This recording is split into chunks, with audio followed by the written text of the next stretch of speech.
Hello and welcome to my channel. My name is Mohammed Kantawi and I am a university teacher. I teach in Wargla. In today's session we shall be talking about strengthening your vocabulary. This series about strengthening your vocabulary. Today's session would be about suffixation. The first point we should be talking about is the nature of suffixes. The second point would be about suffixes and context. And the third point would be about the token blocking and the type blocking of suffixes. And the last point would be about the plausible rendition of suffixes. So we have got 4 points in this episode. The first point, as you can notice, is about the nature of suffixes. What is the nature of suffixes? Suffixes can be divided into 3 natures. The first one would be productive, the second one would be quite productive, and the third one would be unproductive. And for each one of them we have got some examples. When we say this suffix is productive, it means it exists in many words. Like, for example, the suffix "ise," I-S-E, or I-Z-E, American English. And so with the suffix "ise," we have got the verb to divinize, to regularize, and to criticize. And you can notice that "ise," by the end is a suffix that can be added to a noun like critic or to an adjective like regular, and so we say regularize. The second type of, or the second nature of suffixes, there are some suffixes which are quite productive. They are not very productive and they are not unproductive. They are quite productive, like the suffix al, ul. The suffix al to indicate nounness, not adjectivalization. The suffix al is to indicate nounness, not adjectivalization. And so we have got some examples like the verb to commit. We can make a noun from it like committal. The verb to arouse, arousal. The verb to arrive, arrival. The verb to survive, survival. And so you can notice that we have got al as a suffix that can be used or attached to a verb to create a noun. But sometimes this al can be an indication of adjectivalization. And so this kind of adjectivalization, which is from the word, for example, economy, economical, for example. The last one would be unproductive. There are some suffixes which are dormant. They're not very active. They're not productive, like the suffix ice. ICE, like, for example, prejudice, like cowardice, and like justice. And so these 3 words can indicate that this suffix is very rare in English. We don't have a lot of words in English which end in ICE. So that's the nature of suffixes. Productive, quite productive, and unproductive. The second point in this episode is about suffixes and context. It means we have to ask ourselves which suffixes are appropriate for a particular context to be attached to other words, to create a bigger word and to create, for example, a different meaning or a different part of speech. Let's take an example. Let's take the verb to communicate. Now, the verb to communicate, we can add to it the suffix ing, so communicating, and we can add to it the suffix ion, so communication. These are 2 nouns, but they are different. They are different in nature and they are different in the process. And so the word communication, which is the noun of notion or the noun of idea, is different to communicating, which is a noun of process. And so that means the use and the function of these 2 words is going to be different. Let's take an example. We can say in English, communicating our ideas effectively depends upon our honesty and truthfulness. And you can notice I said communicating our ideas effectively, as I can move the word effectively at the beginning after communicating. I would say communicating effectively our ideas depends upon our honesty and truthfulness. And so the word communicating is directly attached to its object. There's no preposition in between. But the second word, which is communication, we need a preposition. We need to say the communication of our ideas effectively depends upon our honesty and truthfulness. And so that means I have to add first the, and then the preposition of.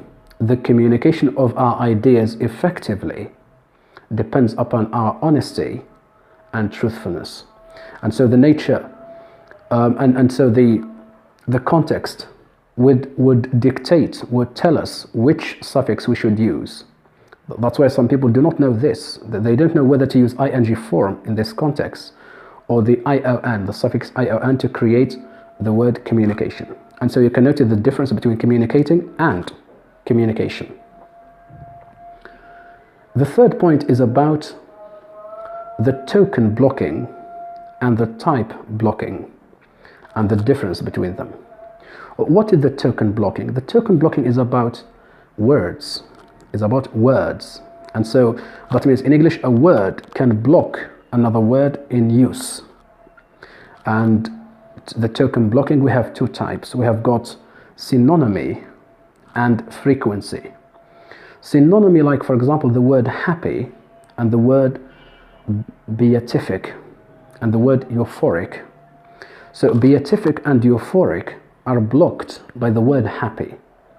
And so although they are synonyms, but the one that is used a lot and can block the other ones is happy. So happy is very famous, is used a lot, so it can block beatific and euphoric, although they have the same meaning. Nearly the same meaning, not exactly the same meaning, but it's all about happiness, it's all about bliss and ecstasy. The second one is about frequency. It means the frequent use by people concerning two words which are synonymous at the same time, like for example the word start and the word commence. Start and commence, they have the same, nearly the same meaning, although the word commence is more formal than start, but people would prefer to use start as a frequent word more than they use the word commence. And so this is the token blocking. You can see that the word start kind of blocks the word commence, and the word happy blocks the words beatific and euphoric. The second type of blocking, the second kind of blocking is type blocking. Type blocking refers not to words but to suffixes. It means a suffix can block the use of another suffix. And when I say can block the use of the other suffix, it can be that the suffix exists in English, but it is blocked by another suffix. Or sometimes that the suffix doesn't really exist in English. Not doesn't exist in English, but we say this word doesn't yield itself to this suffix in English. We don't have a word in which this suffix relates to it, though plausibly can relate to it, but in actuality, it doesn't. So let's take some examples. The word, for example, joyful and the word joyous, you can see that both suffixes full and ous are attached to the word or to the noun joy. But which one blocks the other? Certainly joyful blocks the word joyous, because joyful is used a lot, it's very frequent in use.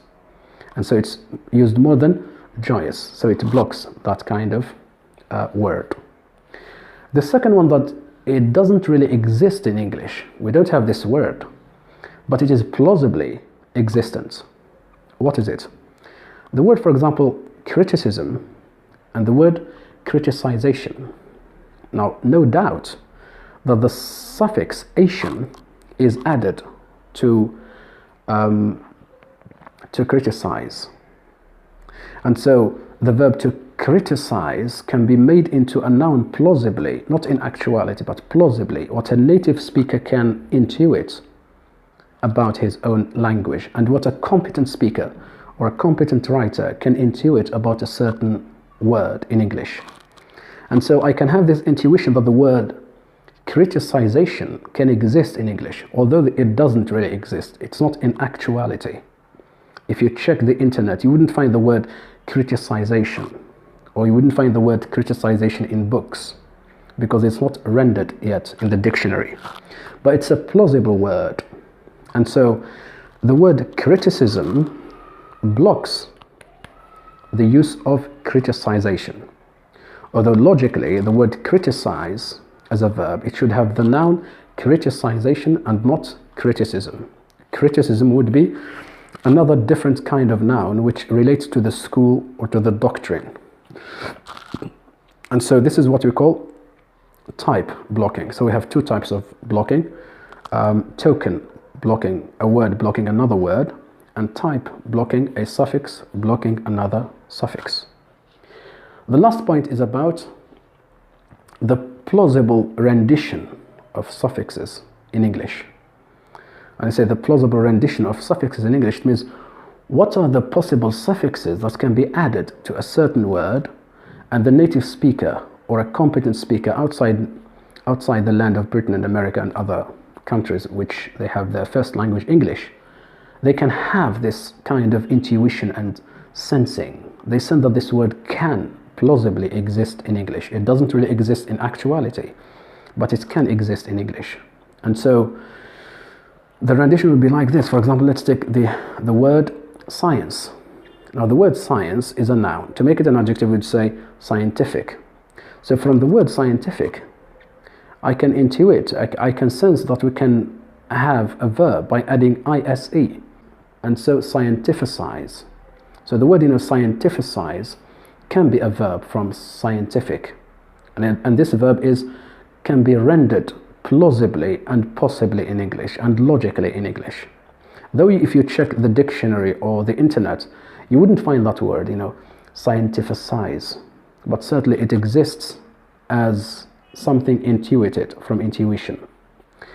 The second word would be from the noun or the name Hitler. Now we have got the name Hitler. It's a name of a man who waged war, the Second World War, and he was very ferocious. From the word Hitler, we have got Hitlerism and Hitlerite. Both exist in English. You can find them on the internet. But to find the verb Hitlerize or Hitlerate, no. And so the verb Hitlerize and Hitlerate are plausible verbs in English. They don't exist in actuality, but they are plausible. They can exist. And so the meaning that we would sense about Hitlerize and Hitlerate, that the word Hitlerize is to terrorize or to fill the head of someone with Hitlerite ideas, with the ideas of Hitler about war, about exterminating the Jews. And so the same thing for the word Hitlerate. It can mean to terrify. And you can notice that I made a difference between terrorize and terrify. Terrorize from terrorism, but terrify, it's something common, something familiar between people. They terrify one another. But terrorize is about terrorism. And so the word Hitlerize and Hitlerate as verbs, they can exist in English. They are very plausible in English, and we can accept them. The second point about Hitlerate, it can be pronounced Hitlerate, and it's possible to pronounce it this way, to make it a noun or an adjective. Now, if it is a noun, it's about the person. We say, I met 3 Hitlerates. It means people who believe in the ideas of Hitler. And if it is an adjective, it can be attributed to an idea or a notion. I say that idea is Hitlerate, or I say his head is full of Hitlerate ideas. And so this is what we call the plausible rendition of suffixes in a particular language, and in this case, English. And that's it. So in this episode, we spoke about 4 points. The first point is about the nature of suffixes. We spoke about productive, quite productive, and unproductive. The second point is about suffixes and context. We spoke about which suffix is more appropriate for a particular word. And then the third point was about the token blocking and the type blocking. We spoke about the token blocking concerning synonymy and frequency of use. And the type blocking is about a suffix blocking another suffix in use. And the last point was about the plausible rendition of suffixes in English. Thank you so much, and see you in my next session. Goodbye.